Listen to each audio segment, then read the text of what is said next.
Bà sùng group chung riêng xưa đôi chia xưa đây từ càn prey mà đại trên này sne ha vị say tụ ngờ cùng khmai tầng ngọc khné chẳng ní cứ chia scam một hiệpក្នុងការរៀបចំពិធីសាងក្រុងពលីដើម្បីធ្វើការទម្លាក់ទុកខ្នាតអន្តរជាតិចំនួន22នាក់ដើម្បីធ្វើការសាឡបងរលបឿនណាពុកម៉ែបងប្អូនទាំងអស់គ្នាចឹងសម្រាប់ទុកខ្នាតអន្តរជាតិចំនួន22នាក់មួយគ្រឿងនេះគឺមានឈ្មោះថាអាហឹងស័កសែនជ័យបារមីវត្តអន្លង់ស្លែងគឺជាទុកដែលស្ថិតនៅក្នុងវត្តអន្លង់ស្លែងឃុំអន្លង់ស្លែងឃុំសម្បួរមាសស្រុកមុខកំពូលខេត្តកណ្ដាលរបស់យើងណាពុកម៉ែបងប្អូនទាំងអស់គ្នា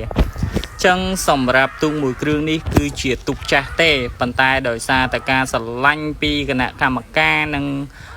បងកីឡាករចំណុះទូកក៏បាននាំយកទូកមួយគ្រឿងនេះមកធ្វើការជួសជុលនិងកែសម្រួលឡើងវិញដើម្បីទុកចូលរួមប្រកួតនៅក្នុងកម្មវិធីផ្សេងនាថ្ងៃខាងមុខណាពុកម៉ែបងប្អូន